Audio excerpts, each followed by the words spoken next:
Ce soir, à Génial, on teste un étonnant dispositif qui l'évite.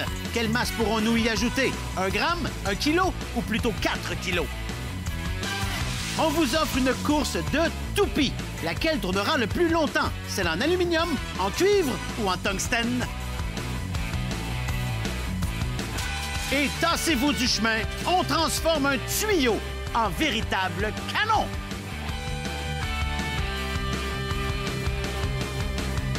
Vos chefs d'équipe, Marie-Lou pour les Bleus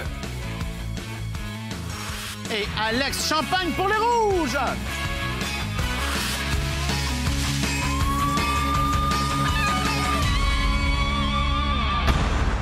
Accueillez vos animateurs pour la soirée, Martin, Carly et Stéphane Bellavance. Bonsoir tout le monde, bienvenue à Génial, l'émission qui transforme la science en jeu, mesdames et messieurs. Salut Martin. On va saluer le public en studio. Salut tout le monde, merci infiniment d'être là. Alors encore une fois, vous devrez découvrir les résultats de nos expériences. Mais il n'y a pas de crainte, car vous aurez comme guide le plus limpide des scientifiques, Martin Carly, mesdames et messieurs. Merci, Steph. Bonsoir à tous. Bonsoir. Et Martin, ce soir, ça me rend heureux. On va avoir un canot maison sur le plateau. Oui. En plein le genre d'expérience que tu aimes, mon cher Stéphane. J'adore ça. On va te lancer des bouchons en caoutchouc au travers de notre studio. Et c'est le genre d'expérience que les gens pourront peut-être reproduire à la maison en plus. Peut-être, mais pas de se mettre la face devant. Non, avec prudence, on veut pas naturellement. ça, exactement. Mais Amuse-toi oui, bien. on va le faire. Allez, bonne émission.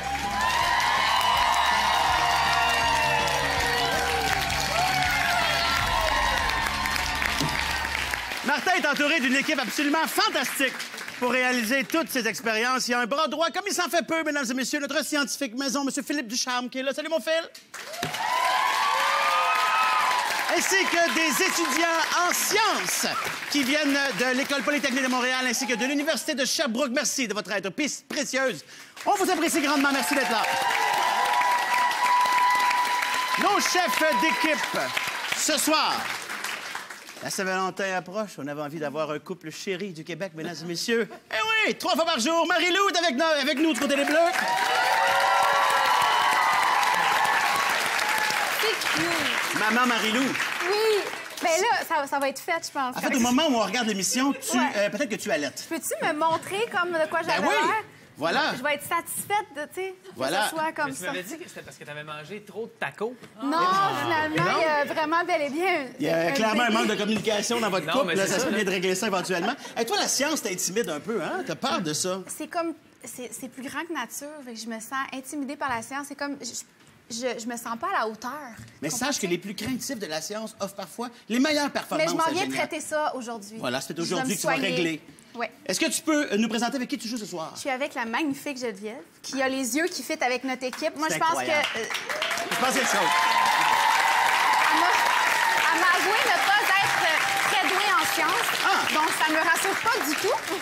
Mais on sait jamais ce qui pourrait se passer. Surtout que c'est très logique dans ta tête, toi. Oui, c'est très logique. Mais qu'est-ce que ça veut dire, ça, exactement? C'est que c'est logique là, mais ça sent pas logique, tu sais? C'est très raisonné, mais des fois, quand vient le temps d'avoir l'expérience, la vraie expérience scientifique, ça fait un petit peu moins. C'était une bonne idée de t'inscrire à Génial, vraiment. Hey, bonne chance du côté des Bleus. Amusez-vous bien. Du côté des Rouges, maintenant, c'est l'autre moitié de 3 fois par jour. Et c'est possiblement le top 3. Dans le top 3 des meilleurs fans de Génial, eh bien, Alex Champagne en fait partie, mesdames et messieurs. Oui, On applaudit. absolument. Vraiment, toi. C'est mon émission favorite. Vraiment. Ça me rend heureux que tu nous racontes ça. Ben écoute, j'avais déjà rencontré Martin à un moment donné sur un autre plateau de tournage, puis je disais c'est un honneur. Puis là, je me pouvais plus, je voulais qu'il signe mon chest. Il l'a pas fait, il a trouvé ça bizarre, je me suis fait arrêter, mais bref, c'est une autre histoire. Mais ça pourrait arriver, hein? On Je sait le jamais. sais. Si la fin de la soirée, je peux te régler ça, là. OK, peux te régler ça. j'aimerais beaucoup ça. Est-ce que tu J'adorerais peux nous ça. présenter avec qui tu joues ce soir? Je suis avec Jordan, ici, mon ami Jordan. Que avec vous qui vous connaissez? On se connaissait déjà. Ouais. Contrairement à Geneviève, il n'y a pas la couleur des yeux qui fit avec notre équipe, et ce qui est une bonne chose. On est bien heureux de ça. Et tu es policier, Jordan? Oui, je suis policier. Donc, pas si proche que ça de la science. Aucunement. Voilà! Ça va bien aller des deux côtés Hey, aujourd'hui. belle gang, hein? Vraiment, ça va être... On va gagner pareil. On sait jamais. Hey, bonne Oui. chance Merci. du côté des Rouges. Amusez-vous bien. On commence donc notre soirée avec notre première expérience, qui est l'expérience être ingénieur, c'est génial. Et on aime ça à Génial, les bidules, les gadgets. On en a toujours un à vous présenter qui sort de l'ordinaire. Et le prochain, Il nous rend particulièrement heureux. On parle de lévitation. Martin. Absolument, Stéphane. Nous avons ici un dispositif bien spécial qui est composé d'une base et d'un anneau. Et on remarque immédiatement que l'anneau lévite de manière incompréhensible au-dessus de la base. Eh bien, nous voulons tester la puissance de la force qui maintient l'anneau dans cet état dans les airs en y ajoutant des masses de plus en plus grandes. Notre question, quelle est la masse maximale que nous arriverons à placer sur l'anneau sans le déséquilibrer?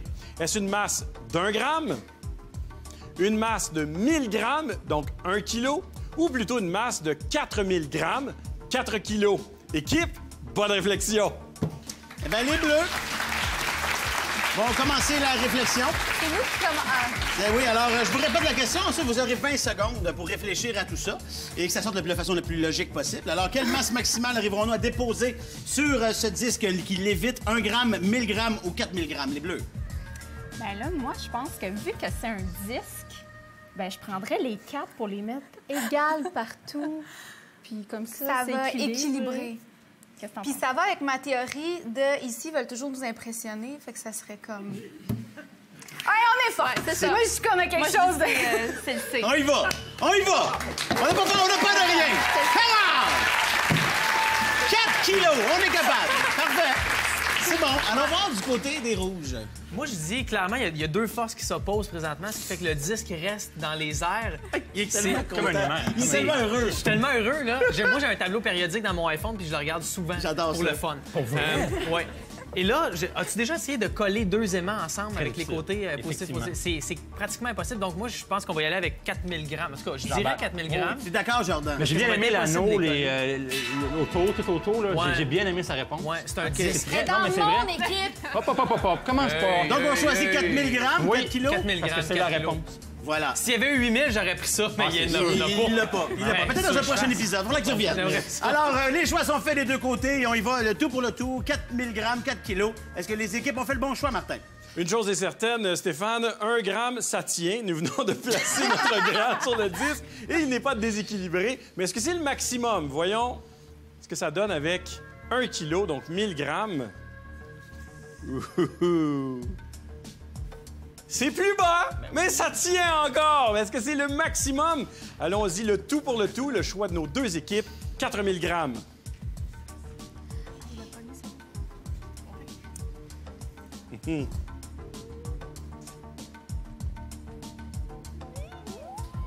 Ça tient!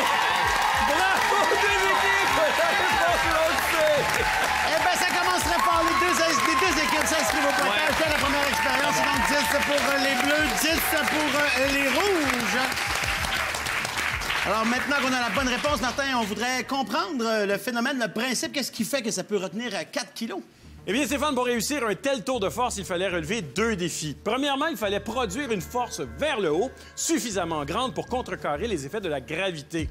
Bien, pour ce faire, et Alex l'a bien mentionné du côté des rouges, la base et l'anneau sont équipés d'aimants.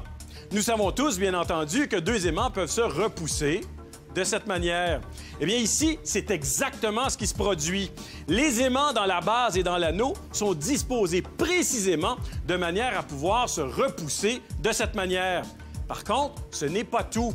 Il faut aussi réussir à maintenir l'objet en lévitation dans une position stable en tout temps. Et ce n'est pas si facile à faire que ça. La preuve, on voit bien que les aimants se repoussent, mais si on essaie d'en faire léviter un au-dessus de l'autre, ça ne fonctionne pas du tout. Ce n'est pas stable du tout. Alors, pour réussir à régler ce problème, la base est équipée d'un senseur optique qui est capable de déterminer la position de l'anneau en tout temps. Et à l'aide de cette information, la base va utiliser des électroaimants de correction pour pouvoir ajuster en tout temps la position de l'électroaimant dans les airs. Ainsi, un tel appareil est capable de moduler la position, en fait, de moduler les champs magnétiques qui sont produits dans ces électroaimants pour réussir à maintenir l'anneau toujours en position stable, même lorsqu'on y ajoute des objets de plus en plus lourds, comme nous l'avons vu dans notre expérience et comme on peut le voir à l'instant avec ce jeu d'échecs qui l'évite de manière inexplicable. Alors voilà, Stéphane, et à nouveau, félicitations aux deux équipes. Ben oui, bravo aux deux équipes. 10-10. Si vous voulez revoir cette expérience, vous visitez notre site internet génial.téléquébec.tv. Et pour la petite histoire, j'avais un peu hâte que cette expérience soit terminée parce que ce dispositif vaut excessivement cher. Il nous a été prêté et il faut le remettre intact. Et je suis content que ce soit rien passé. Bravo à l'équipe. Félicitations. On fait une courte pause et tout de suite après, une course de toupies sur notre plateau. Vous voulez pas rater ça. Reste avec nous.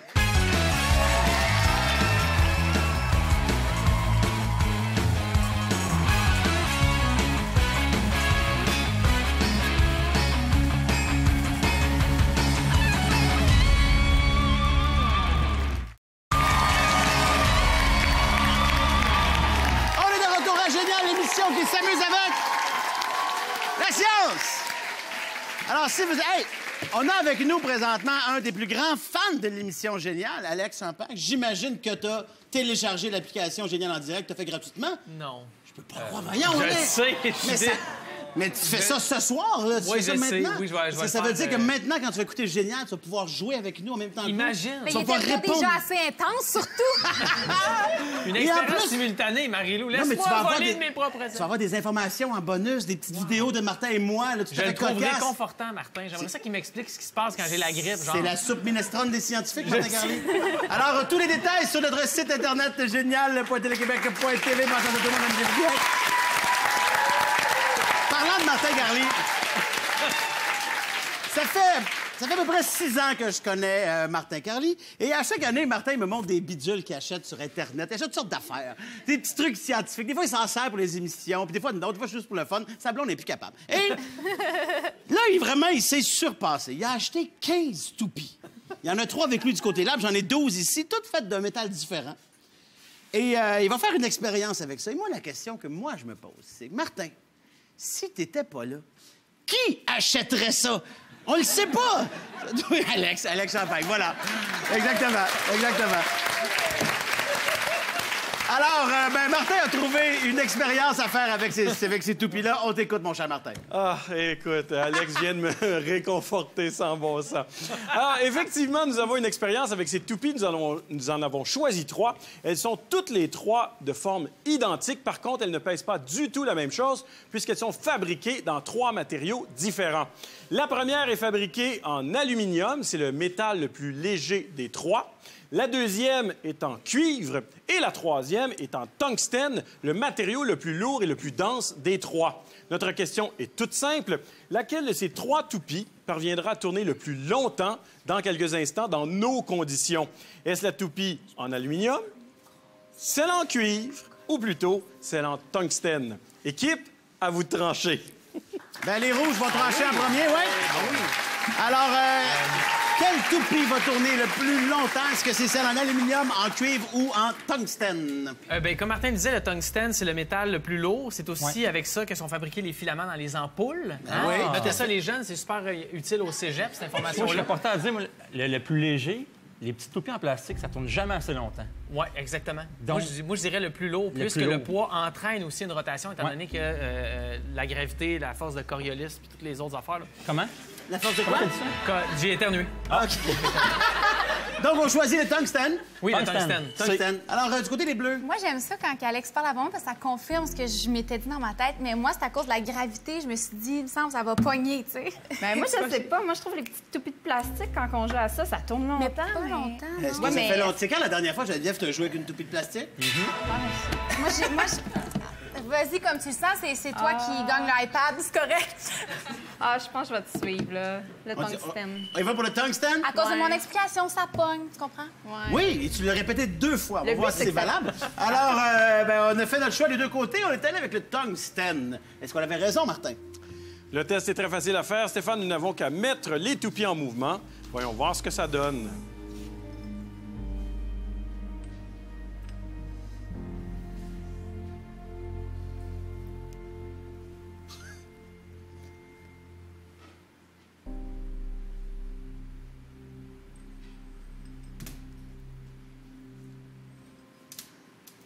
La toupie en cuivre est la dernière debout. La réponse est donc B.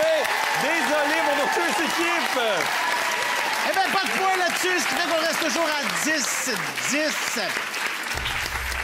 Alors, malgré des termes scientifiques hautement crédibles ou encore un principe hautement clair, ça pogne! Non, mais t'as-tu vu à quel point j'ai pas d'ego, hein? Je m'exprime ouvertement. Tu m'as dit, tu viens, C'est tu beau. t'exprimes. J'apprécie cette ouverture-là. Elle est formidable, je l'ai épousée. Oh! Mais ça sort bien. Alors, Martin, il fallait ni une toupie trop lourde, ni une toupie trop légère. C'est ce que je comprends. Absolument, Stéphane, mais pour comprendre ce qui s'est passé, il faut d'abord savoir comment est fabriquée une toupie. Alors, pour fabriquer une toupie, d'abord, il faut s'assurer que son centre de gravité soit placé directement sur son axe de rotation. Ensuite, il faut répartir l'essentiel de la masse de la toupie de manière homogène autour de l'axe de rotation, aussi loin de celui-ci que possible. Et finalement, il faut absolument que la pointe qui est en contact avec la surface soit la plus petite possible pour minimiser les frottements. Lorsque la toupie est bien conçue, elle pourra tourner longtemps sur elle-même grâce à l'effet gyroscopique qui lui permet de résister à la force de la gravité. Eh bien, au départ, lorsque nous avons donné l'impulsion initiale, chaque toupie disposait de la même quantité d'énergie initiale. Par contre, il faut savoir que chaque toupie a sa propre vitesse de rotation seuil. Si elle tourne plus vite que cette vitesse critique, elle va demeurer en position stable à la verticale. Par contre, si elle tourne plus lentement que cette vitesse critique, elle va s'incliner graduellement de plus en plus, puis finir par toucher la table et s'arrêter, comme on l'a vu dans notre expérience. Eh bien, il faut savoir que la toupie la plus lourde qui a été choisie par nos deux équipes n'était pas le bon choix, et ça pour 3 raisons. D'abord, elle est plus lourde, donc elle va s'écraser plus contre la surface, donc la friction entre la toupie et la surface sera plus grande. Deuxièmement, comme elle est plus lourde, sa vitesse de rotation seuil est plus grande que pour une toupie plus légère. Et finalement, lors de l'impulsion initiale, on n'arrivera pas à la faire tourner aussi vite. À l'opposé, une toupie plus légère, c'était le cas de celle en aluminium, va être plus sensible, par exemple, aux vibrations de la table ou au courant d'air dans notre environnement ici. Elle sera donc plus facile à déstabiliser et elle s'arrêtera, on l'a vu, elle s'est arrêtée en deuxième. Avec cette expérience, Stéphane, on voit bien que pour réussir à concevoir la toupie parfaite, il faut considérer une foule de facteurs. Mais quand on y arrive à trouver cette combinaison parfaite, on peut vraiment réaliser un exploit incroyable. Imaginez, le record du monde pour la toupie qui a tourné le plus longtemps dépasse les 7 heures. Imaginez, 7 heures. Voilà, Stéphane, et à nouveau, désolé pour nos deux équipes. Eh bien oui! Donc, pas de fois là-dessus, c'est toujours 10-10. Hey, 7 heures quand même. 7 heures. Il y en a qui passent des belles journées, qui font manger 3 fois par jour, puis il y en a d'autres qui regardent une toupie tourner pendant 7 heures. Chacun ses plaisirs, hein? Chacun ses plaisirs. On fait une courte pause et après, on va souligner la Saint-Valentin de façon scientifique. À tout de suite.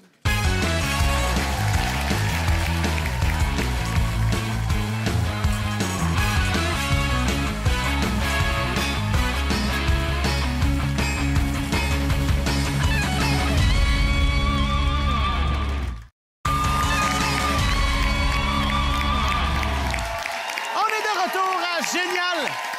L'émission qui, croyez-le ou non, oui, transforme la science en jeu, c'est incroyable. Je vous rappelle le pointage, eh bien, c'est toujours l'égalité.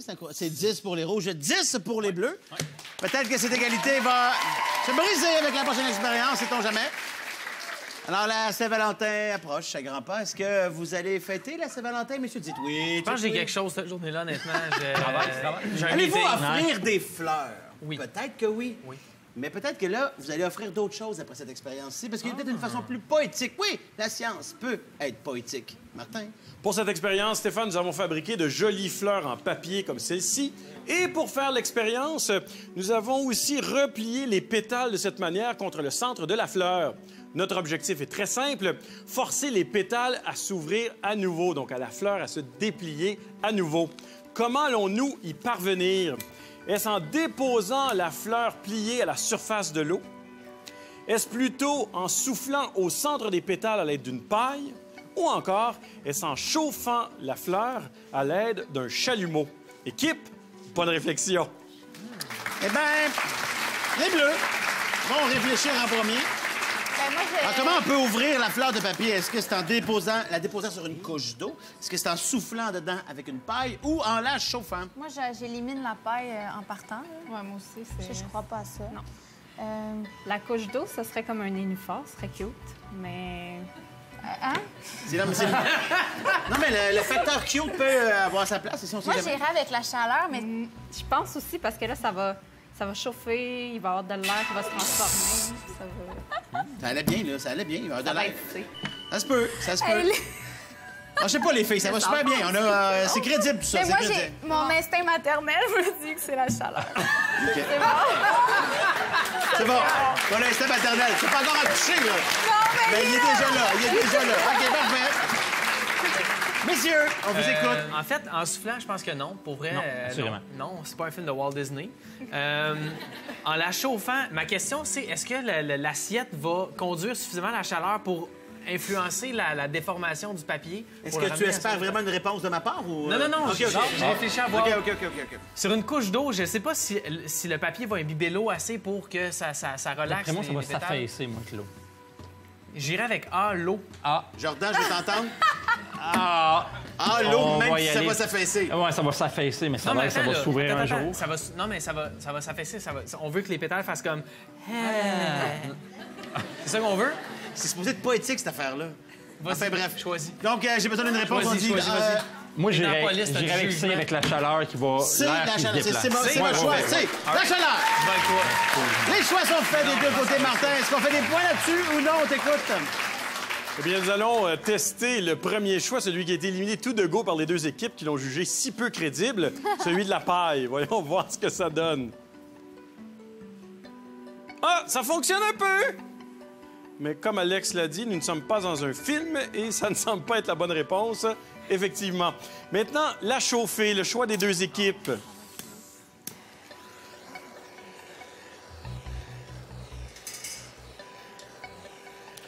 On obtient une assiette chaude, mais une fleur pliée. Ce n'est pas la bonne réponse. On va s'en mordre les doigts du côté des rouges, puisque si on dépose la fleur pliée à la surface de l'eau,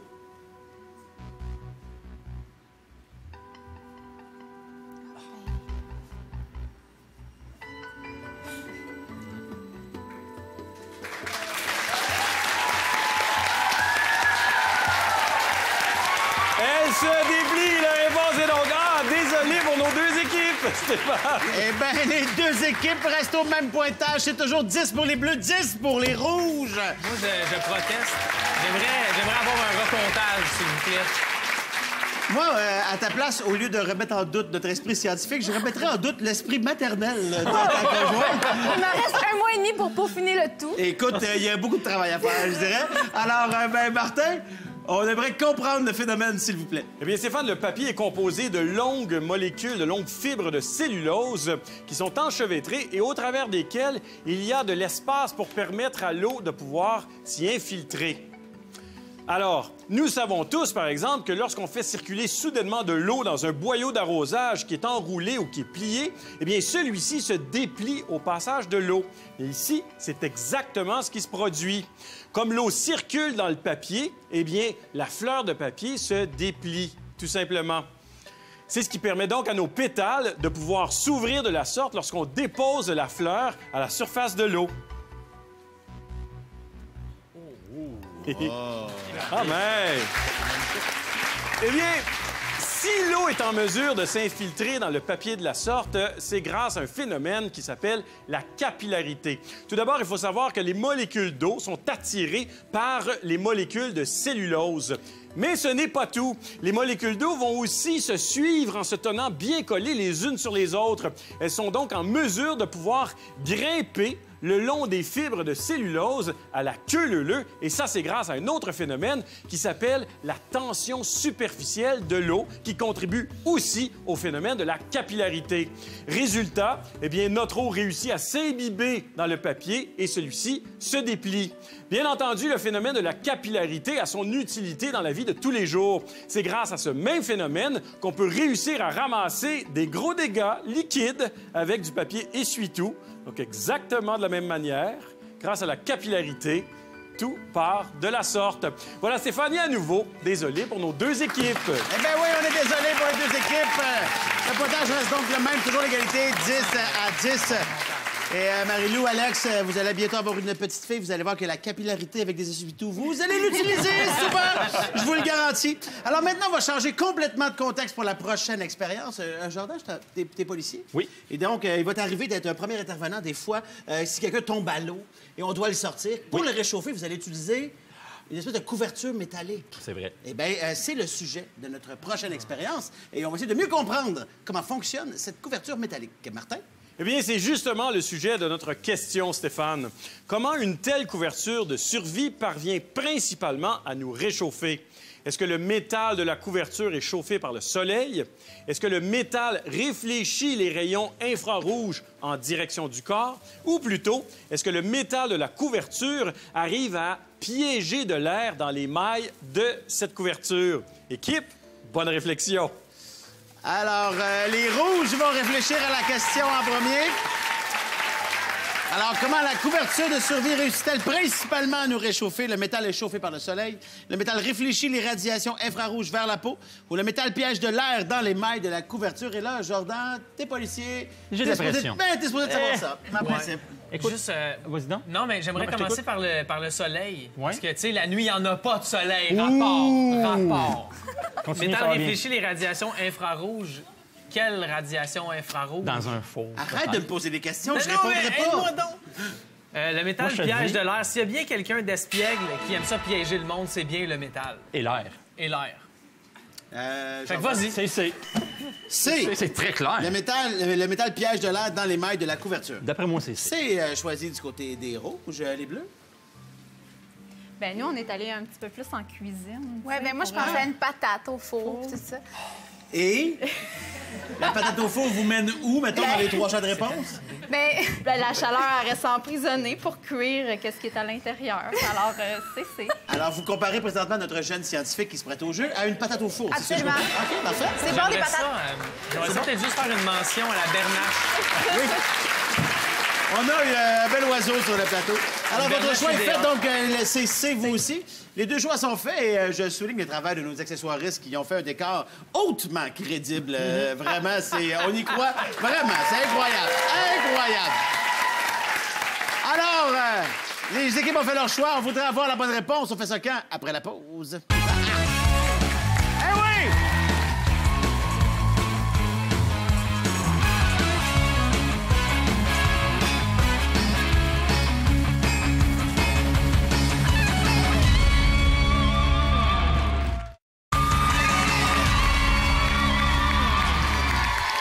On est de retour à Génial. On continue de s'amuser avec la science. C'est possible pour vous de venir vous amuser ici même sur le plateau de Génial. Comment faire? Bien, vous visitez publiccible.com. Vous trouverez là toute l'information pour vous joindre à nous et passer une agréable soirée comme les gens derrière moi.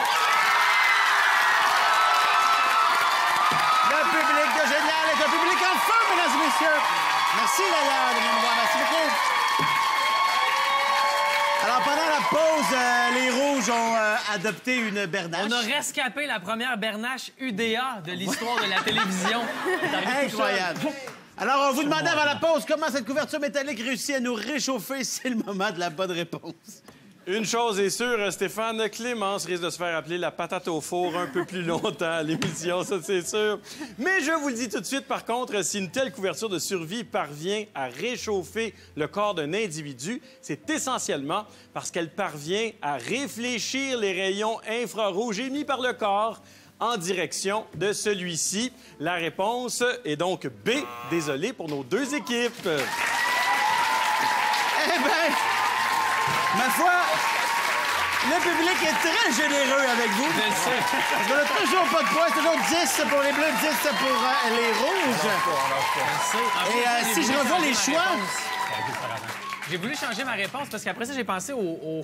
non, t'as vraiment jugé le choix de la ouais. Quelle Non, je le sais, mais je l'ai dit à radiation. Jordan après, j'ai dit c'est sûr, c'est B, à cause des caméras thermales, les caméras là, qui... la Eh chaleur. bien, allons voir le choix. Pourquoi t'aurais dû prendre B, Martin? Comment ça fonctionne, cette couverture? Et justement, Alex, regarde avec quelle image on commence cette explication. Et oui, l'image d'un corps vu grâce à une caméra thermique. Eh bien, il faut savoir que la chaleur peut se transmettre sous la forme de rayonnement infrarouge. Et contrairement à ce qu'on pourrait croire, notre corps est en mesure d'émettre un tel rayonnement infrarouge. Comme ce rayonnement infrarouge s'accompagne de chaleur, bien, c'est de cette manière qu'on peut perdre une partie de notre chaleur corporelle. Eh bien, des couvertures de ce type sont très polyvalentes parce qu'elles ne se comportent pas de la même manière d'une face à l'autre. D'un côté, ces couvertures sont en mesure de réfléchir le rayonnement infrarouge et de l'autre, elles sont en mesure d'en absorber un peu. C'est pourquoi il faut absolument placer la couverture selon la bonne orientation pour atteindre l'objectif désiré. Si, par exemple, on veut réchauffer le corps d'un individu, bien, il faut absolument placer la face de la couverture qui réfléchit les rayons infrarouges face au corps de l'individu. Ainsi, tous les rayons infrarouges que le corps émettra seront réfléchis sur la face de la couverture et reviendront en direction du corps.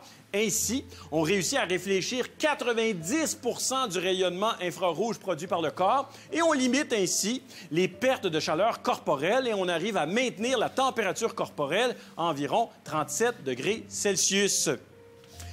Et de telles couvertures sont particulièrement efficaces, Stéphane. La preuve, nous avons laissé séjourner une quantité d'eau très chaude quelques minutes sous une couverture de ce type. Eh bien, lorsqu'on regarde la température de cette eau actuellement, elle est bien plus élevée que la température d'une eau qui a séjourné le même temps, mais à la température de la pièce, à l'air libre. Et ce, malgré le fait que dans les deux cas, la température de départ était exactement la même, soit 85 degrés Celsius. On peut même utiliser une couverture comme celle-ci dans le désert pour se protéger des chauds rayons du soleil. Mais dans ce cas, par contre, il faut mettre la couverture de l'autre côté, donc mettre la surface réfléchissante de l'autre côté. Ainsi, on réussira à réfléchir les rayons du soleil pour s'en protéger. Voilà, Stéphane, et à nouveau, désolé pour nos deux équipes. Eh bien oui, pas de point là-dessus, donc c'est toujours 10-10, c'est toujours l'égalité. Et je remercie Clémence, vraiment, qui visiblement n'avait pas lu son contrat jusqu'à la fin. Merci infiniment de ton implication, de t'offrir comme ça, c'est vraiment gentil. Et peut-être que la patate au four, ça fonctionnait. Mais on disait la même affaire, dans le fond. C'est ça, c'était juste pas le bon choix de réponse. Je sais. Mais on avait la bonne idée. Alors, je vous rappelle donc le pointage, toujours 10-10, et on remercie aussi la Bernache. Ben oui, on ne repart pas bredouille. Voilà. Prochaine expérience concerne cette nouvelle façon de produire de l'énergie, l'énergie éolienne. Et on s'en est inspiré pour la prochaine expérience. C'est en image. En plus de produire de l'hydroélectricité, nous produisons de plus en plus d'énergie électrique à l'aide d'une autre source d'énergie renouvelable, celle du vent. On nomme d'ailleurs ce type d'énergie énergie éolienne en l'honneur d'Éole, le maître du vent dans la mythologie grecque. D'ailleurs, on utilise cette énergie depuis la nuit des temps, que ce soit pour faire avancer un bateau avec une voile ou encore moudre du grain avec des moulins. Mais quand on regarde une éolienne, on se demande à quelle vitesse doivent tourner les pales pour produire de l'électricité. Eh bien, c'est justement le sujet de notre question, Stéphane. À quelle vitesse, en moyenne, tournent les pales d'une éolienne comme celle-ci? De 10 à 20 tours par minute. 100 tours par minute? Ou 1000 tours par minute. Équipe? Bonne réflexion. Eh bien, les Bleus vont réfléchir à la question première. Alors, à quelle vitesse moyenne tournent les pales de l'éolienne? 10 à 20 tours par minute, 100 tours par minute ou 1000 tours par minute, les Bleus? Ça va vraiment pas vite, là. Mais C'est vrai que ça va de pas là vite. à dire 10 tours, ouais, peut-être. 10 tours. 10 tours. 10 à 20 tours, non, on dirait pour... 10 à 20 tours, en affaire. plus. Ah, ben, 10 à 20 tours. 10 à 20 est tours. choisi. Alors, du côté des rouges, vous et votre Bernache, vous choisissez quoi? Ben, Regarde bien, OK? OK. 100 tours, Ouais. 10 tours. Puis là, 1000 tours. Ah, là, c'est trop. C'est comme... Tu veux? J'ai une réponse. Oui, A. Ah, 10 à 20 tours minutes. 10 à 20 Alors, les tours choix minutes. sont faits des deux côtés. Allons voir la bonne réponse. On pourrait croire que les éoliennes doivent tourner très rapidement pour produire de l'électricité, mais ce n'est pas le cas. Les pales des éoliennes vont tourner plutôt à basse vitesse et faire de 10 à 20 tours par minute en moyenne. La réponse est donc A. En raison de leur forme qui ressemble étrangement à celle des ailes d'un avion, les pales de l'éolienne se mettent à tourner lorsque l'air se dirige vers elles avec beaucoup de vitesse. Et ça, c'est grâce à l'effet Bernoulli. Absolument, Stéphane. Comme l'air se déplace plus vite d'un côté de la pale que de l'autre, il s'installe une différence de pression d'air entre les deux faces des pales de l'éolienne. Résultat, lorsqu'il y a assez de vent, une force pousse les pales et les force à tourner. La plupart des éoliennes ont des pales reliées grâce à un rotor à une tige qui tourne au même rythme que les pales, mais pas assez rapidement pour produire de l'électricité. Donc, pour accélérer le processus, on ajoute un système d'engrenage. Une autre tige qui tourne beaucoup plus vite est reliée à un alternateur qui transforme l'énergie mécanique en énergie électrique. Dans le cas d'éoliennes comme celle-ci, Stéphane, on peut se passer d'engrenage en augmentant la taille de l'alternateur. L'énergie produite est par la suite envoyée au pied de la structure à un transformateur qui pourra augmenter de manière considérable le voltage du courant. Ce courant sera par la suite envoyé à une mini-centrale qui pourra combiner le courant produit par toutes les éoliennes du parc avant de l'acheminer au réseau de distribution électrique. On n'a pas besoin de beaucoup de vent pour commencer à faire tourner les pales d'une éolienne. Celles-ci commencent à tourner lorsqu'elles sont soumises à des vents qui vont de 12 à 14 km par heure. Il faut par contre les installer très haut parce que le vent souffle plus fort en hauteur, comme ces éoliennes qui ont été installées au sommet de ces tours qui sont aussi hautes que des immeubles de 20 étages ou 300 marches.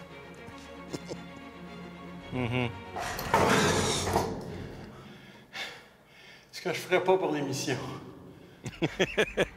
Mais avec une éolienne comme celle-ci, Stéphane, on est capable de fournir en courant électrique plus de 225 résidences. Et lorsqu'on en dispose autant qu'ici, dans ce parc d'éoliennes de la Montérégie, c'est plus de 10 000 résidences qu'on arrive à fournir en énergie électrique. Et tout ça avec une énergie renouvelable et verte, ce qui est crucial dans cette période de changement climatique qui nous affecte de plus en plus.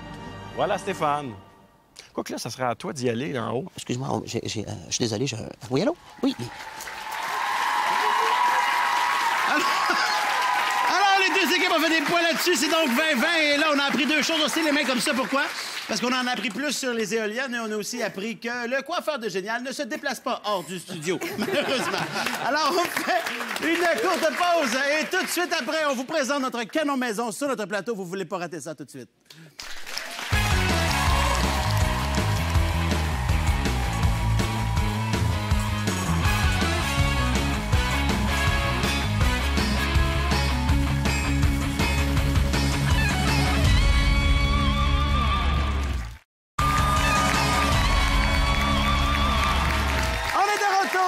Génial, on continue de s'amuser avec la science, c'est toujours 20-20. Et on est rendu, malheureusement, à la dernière expérience de la soirée.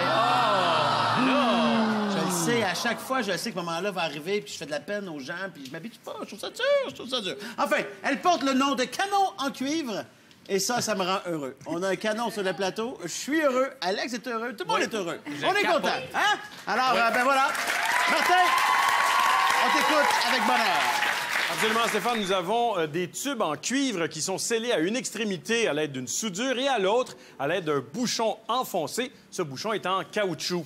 Notre objectif est très simple, réussir à propulser le bouchon avec force en direction de nos canettes d'aluminium afin d'en abattre le plus grand nombre possible. Comment allons-nous y parvenir? Est-ce en faisant tournoyer le tube à bonne vitesse de cette manière? Est-ce plutôt en frappant le fond du tube à l'aide d'un maillet ou plutôt est-ce en versant une petite quantité d'eau à l'intérieur du tube puis en chauffant celui-ci une fois qu'il est scellé? Équipe, pas de réflexion. Les Rouges vont débuter la réflexion de cette dernière expérience. Alors, comment réussirons-nous à propulser le bouchon? Est-ce que c'est en faisant tournoyer le tube, en frappant le tube ou en faisant chauffer l'eau à l'intérieur du tube? Bien, en le faisant tournoyer, c'est un peu le principe de la fronde, mais le truc avec la fronde, c'est qu'il y a un élastique qui fait en sorte que ça décuple la force, puis ça envoie, ça propulse l'objet. En le frappant, ça fonctionne pas parce que je pense que le cuivre va absorber le choc, donc le truc au bout va juste faire comme peu. Mais en mettant de l'eau et en le chauffant, ça va créer de la pression. La pression va être exercée sur le bouchon, puis le bouchon va faire pétou! Je t'interromps un instant. Qu'est-ce que t'en penses, toi, Jordan? Ben écoute, moi, non, je suis pas d'accord. Non, c'est pas vrai. Oui, je suis très d'accord avec toi. Donc, ta réponse, c'est là? C'est le C. Ah, voilà. Eh bien, voilà. En y chauffant de l'eau. Ben voilà, c'est assez clair, tout ça. C'est clair. J'irai l'expliquer après, si tu veux. Si tu veux, on trouve ça. Alors, du côté des Bleus. Bien, moi, je trouvais que, en fait, ça manquait de précision.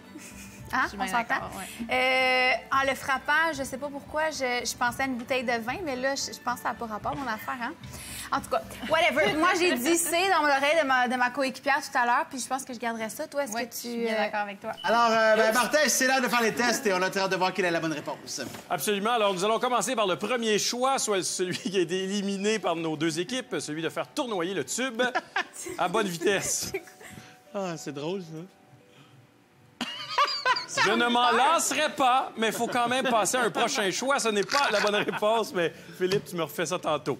Allons-y avec le deuxième choix maintenant, celui qui consiste à frapper l'extrémité avec le maillet. Oh. Non, ça fait même pas... Même pas. Il reste en place. Ce n'est pas la bonne réponse non plus. Il semble que les deux équipes aient vu juste. On va quand même le prouver. Et pour une fois, j'aimerais dire, pendant qu'on se place, c'est le fun que moi aussi, j'ai eu un masque comme les gens qui font le test. D'habitude, on me donne rien. Mais pour une fois, j'en ai un et j'apprécie. Alors, voyons voir ce qui se produit quand on chauffe le tube dans lequel on a versé une petite quantité d'eau.